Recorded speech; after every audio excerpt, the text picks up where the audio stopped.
Merhabalar, Çeyko'ya hoş geldiniz. Bu hafta çanta yapmaya devam ediyoruz. Ne yapıyoruz? Gizli burslu çanta yapıyoruz. Gizli bursumuz bu şekilde.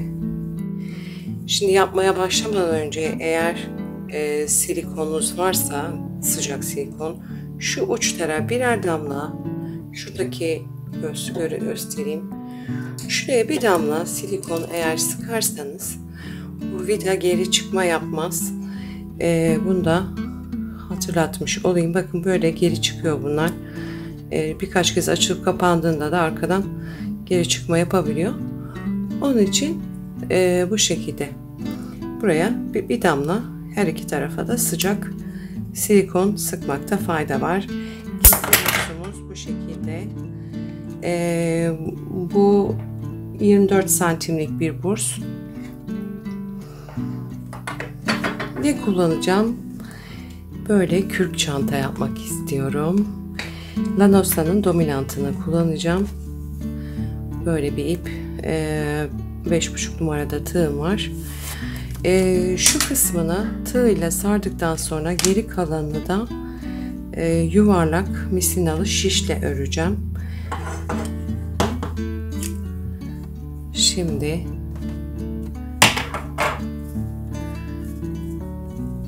şu köşeden artık hangisi size kolay geliyorsa hemen şuradan başlayacağım yapmaya. Sadece bu üst kısmını tığla öreceğim. Bir tane ilmek hazırladım. Bakın şu şekilde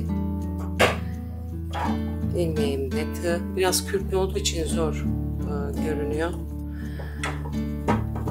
Bunu şu parçayı altta yürüteceğim için onu elimde tutuyorum.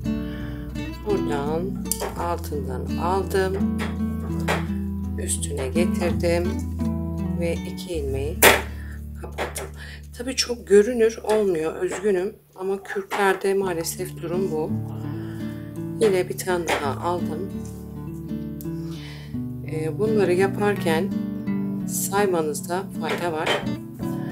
Çünkü her iki tarafa da aynı eşit sayıda sarmanız lazım, ilmek almanız lazım. Onu hatırlatayım, yoksa bir yamukluk olur çantada. İyice şunu köşeye aldım. Buradan artık tangur tungur da ses çıkıyor, üzgünüm. Ama burslarda durum bu. Onun için yaparken sayın mutlaka kaç tane yaptığınızı. Bir tek şu kısmı açıkta bırakacağız. Orayı da bir zincirle geçeceğiz. Bakın. Üçüncüyü ördüm. 4. Bunu da alttan yürütüyorum. Onun için altta tutuyorum. 5.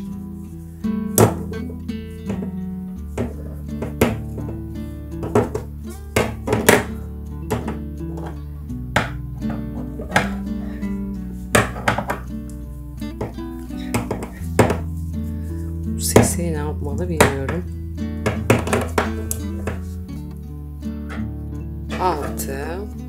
Hep bu şekilde bütün etrafını sarıyorum. Dediğim gibi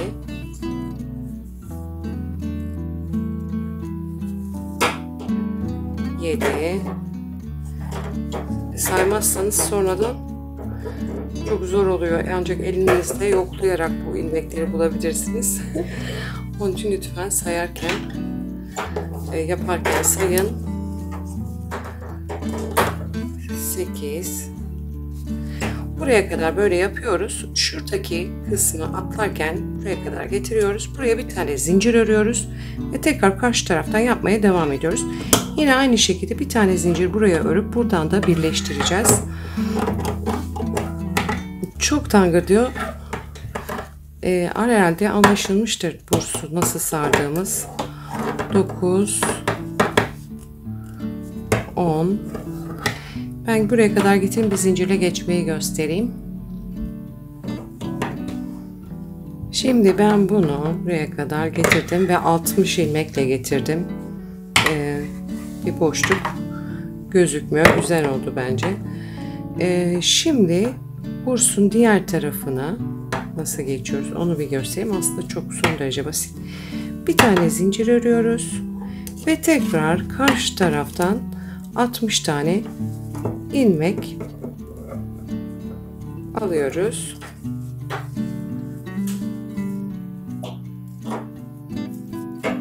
Bu şekilde devam ediyoruz ve tamamını kaplıyoruz. Aslında bu ilmeklerden devam ederek tığla da örebilirsiniz. Ancak mesela burada 60-120 ilmekle devam etmeyin örmeye. Bunu küçültmek lazım. Çok büyük, devasa ve gevşek bir çanta olur. Ama öyle yapmayacağım ben bunu. Yuvarlak şişte ana kısmını örüp bunu buraya daha sonra dikeceğim. Şimdi o kısmını beraber yapalım. 120 ilmeğimiz olacak totalde. Ama dediğim gibi o ilmek sayısıyla gitmemiz böyle çok çirkin bir hal alacak. Onun için ne yapacağız? Gerisini dedim yuvarlak şişle öreceğim. En büyük şişli misinalı şişim benim 4,5 numaraymış. Ama şununla başlayacağım. 5 numarayla başlayacağım. İlk önce buraya sayacağım ilmekleri. Orada biraz daha sıkıntı olur diye. İlk önce ilmeği buraya alacağım. Gevşek yapıyorum ki rahat alabileyim. İlk sıra bu. 2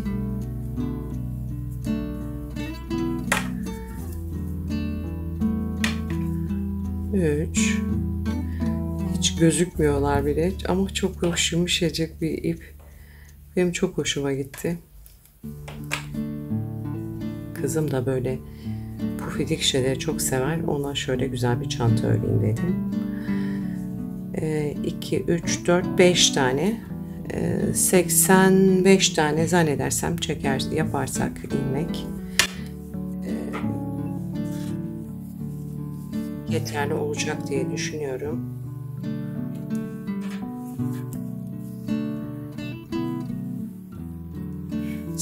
Sıkı yapmıyorum.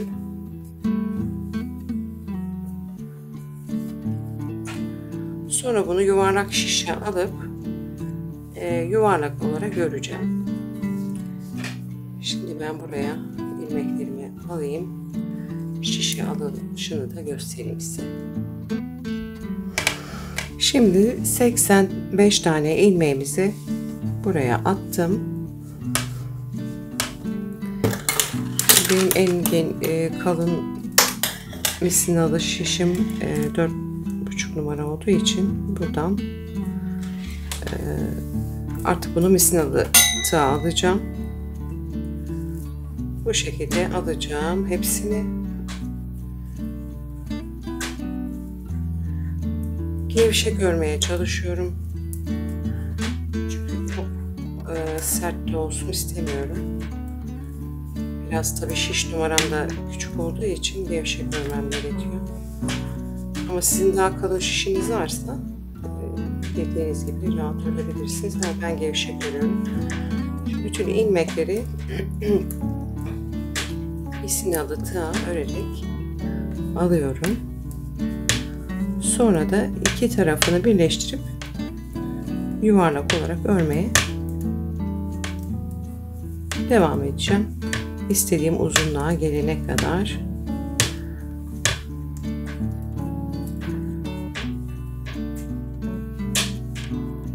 Bu şekilde misinalı tığa ilmeklerimi alıyorum. Bütün ilmeklerimi misinalı şişe aldım. Şimdi burada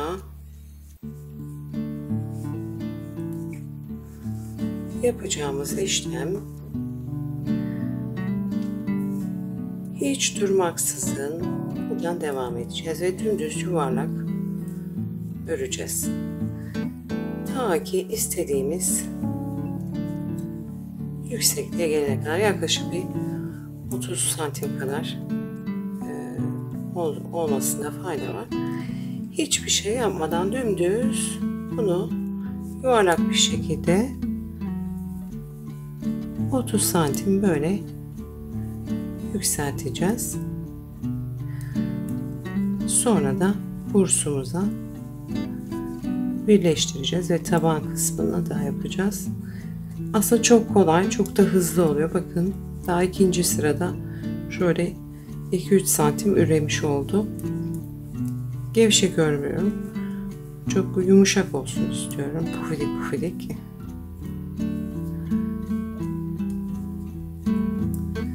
Bu şekilde sürekli dönerek, bakın bu yaklaşık bu şekilde oldu. Şunun da açılmış şekline bakalım. Evet. Belli bir pufudiklikle gayet güzel oturacak. Ben bunu 30-35 santim yükselteyim, sonra tekrar nasıl birleştireceğiz onları görelim.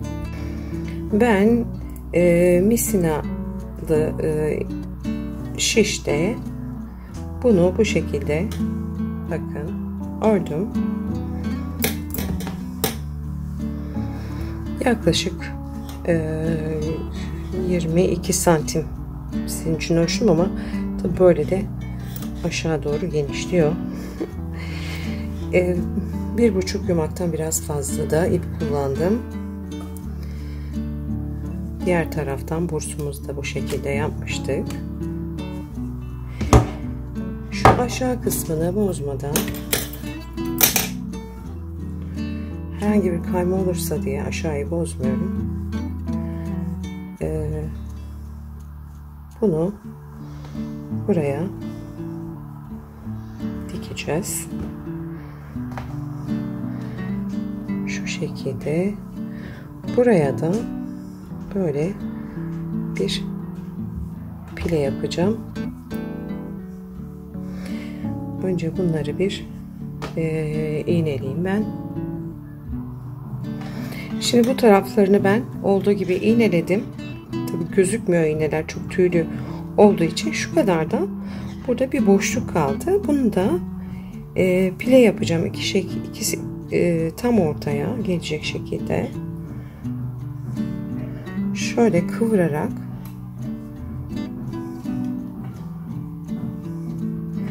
pile yapacağım. Şu şekilde görünecek.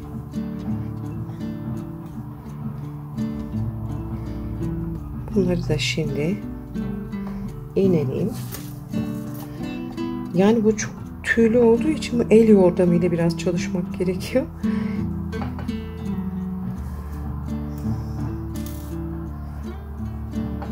Bunu da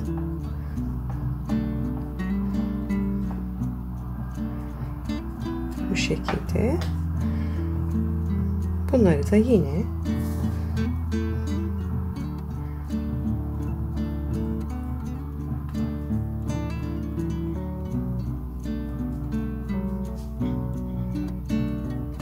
iğneliyorum. Sonra da normal iplikle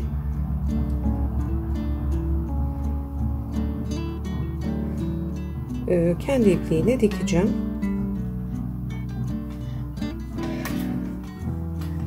İğneler de içinde kayboluyor. Hiç eğlenenliği diye gözükmüyor.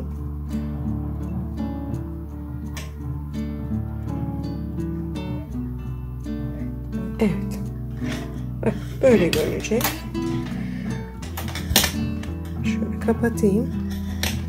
Şurada sevimli bir pilesi olacak. Bu alt kısmında daha önce kadife yapmıştık. Onun gibi birleştireceğiz ve buradan kulakçıklar yaparak yaklaşık şöyle bir görüntü olacak.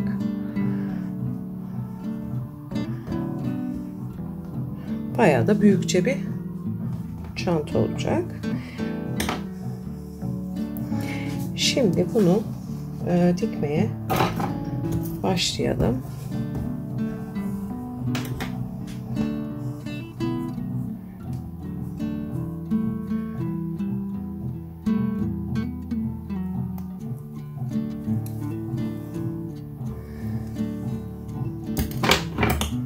Başka bir iple de dikebilirsiniz ama ben bununla dikeceğim. Dediğim gibi biraz el yordamıyla dikmek gerekiyor. Şu kısımdan başlayayım ki kaymadan dikeyim istiyorum. Şurada elinizle hissederseniz bu yaptığımız etrafını sararken sık iğneler var. Oralardan dikeceğim.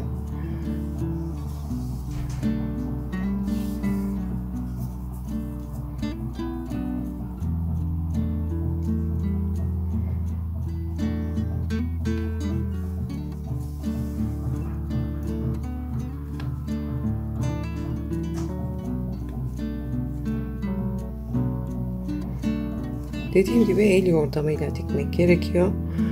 Bir türlü göremiyorsunuz. Böyle hissederek, parmaklarınızla dokunarak bu şekilde dikiyoruz. Tabi bu pileyi dikerken diğer katları da aldığımızdan emin olmamız lazım. Şurada bir iğne var. Çıkarayım. Pilemiz burada.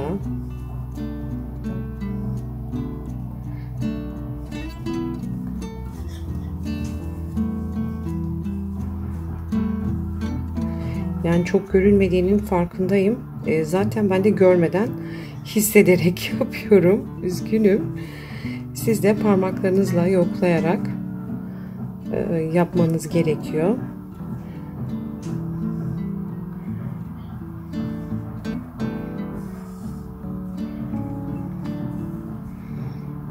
Şurada bir tane daha iğne var ama başını göremiyorum.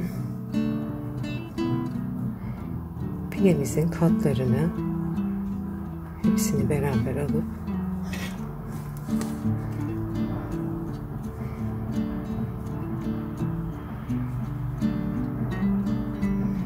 iğneyi göremediğim için çıkaramıyorum da ama bir şeye takılıyor. Katlarıyla beraber alıyorum pileyi gördüğünüz gibi. Ne diktiğiniz anlaşılıyor, ne ördüğünüz anlaşılıyor. Zaten öyle fantastik bir şey. Şu iki pileyi şuradan önce birleştireceğim.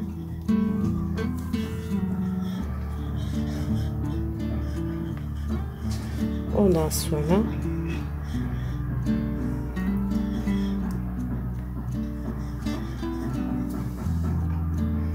bu şekilde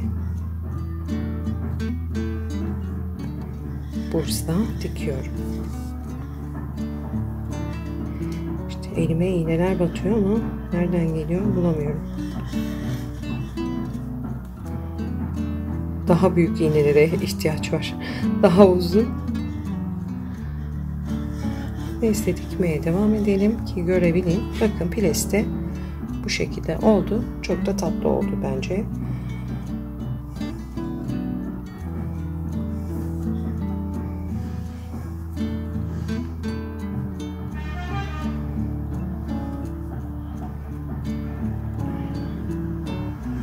Bu iğneleri artık sonra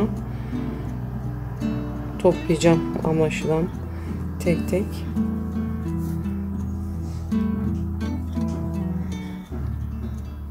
Evet bir tane burada var.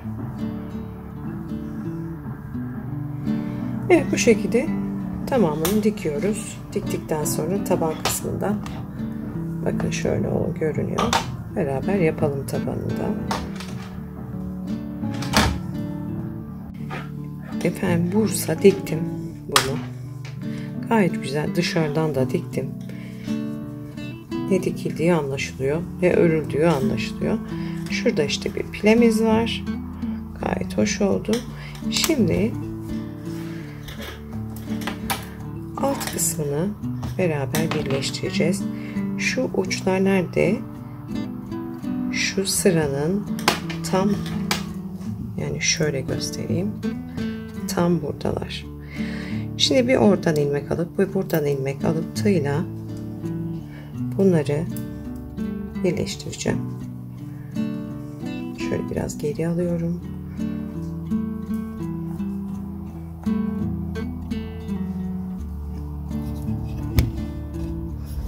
Biraz Kamerayı yaklaştırayım.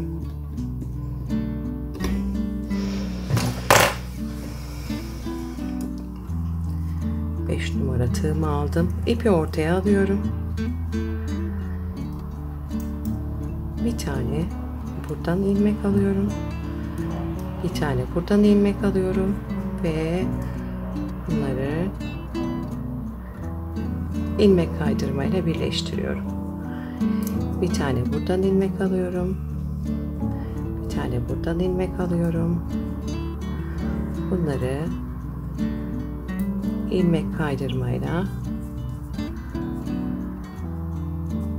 birleştiriyorum. Yani görememek çok kötü hakikaten.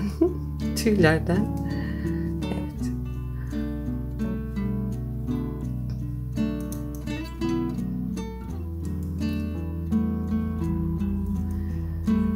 Evet.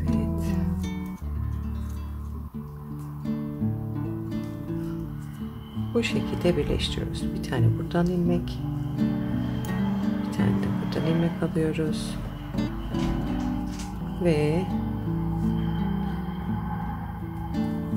üçünü birlikte alıyoruz. Yani bunu aslında kesip de dikerek de birleştirebilirsiniz. Bu şekilde yapmak da şart değil. Hangisi kolayınıza gelirse. Bakın çok da kolay aslında. Çabucak da birleşiyor. Bir tane buradan ilmek.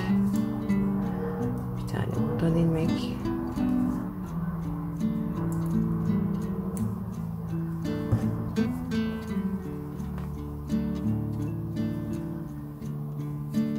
Ve üçünü birlikte alıyoruz. Bir tane buradan ilmek. Bir tane buradan ilmek. Bu şekilde bütün tabanı birleştireceğiz. İşte böyle benim gibi kaçırırsanız durum sıkıntılı. Neyse yakaladım.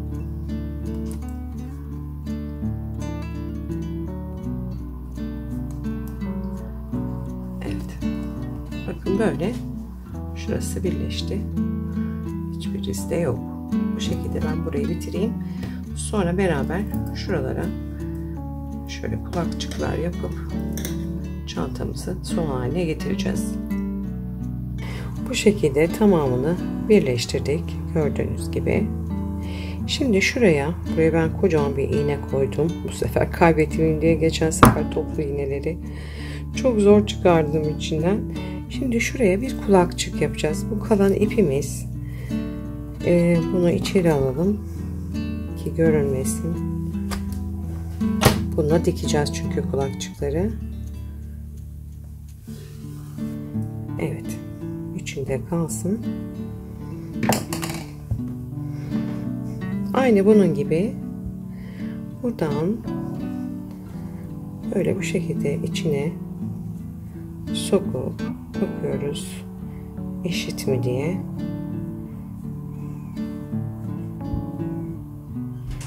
Şu şekilde buraya bir güzel tığ takalım. İğneler bulunmuyor çünkü içeriden. Şimdi şu şekilde döneceğiz. Şu içindeki kulakçıkları dikeceğiz. Şuradan da iyi gözükür. Evet. Bakın şurada şöyle bir V parça var. Önce şurasını sonra buralarını hepsini birleştirerek dikeceğiz.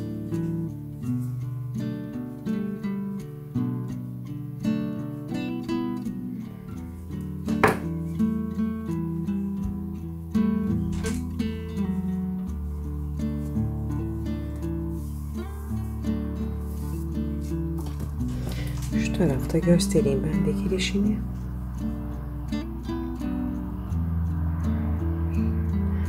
Bu şekilde üçgenin her tarafını dikeceğiz.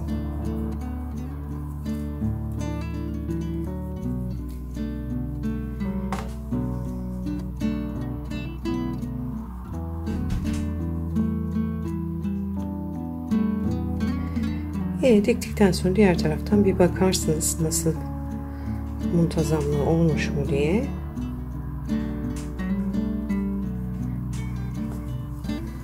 Gördüğünüz gibi bu şekilde bildiğimiz normal dikiş.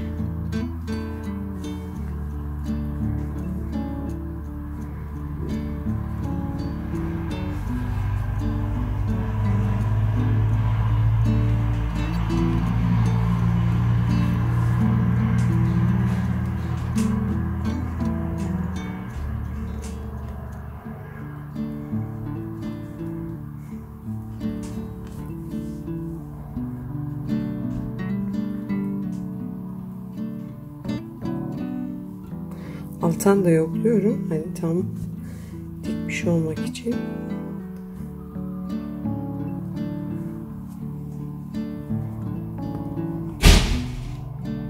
Zaten bu iple el yordamıyla çalışılıyor resmen. Hani başka şey yok. Şimdi çevireyim. İğnemi de alayım.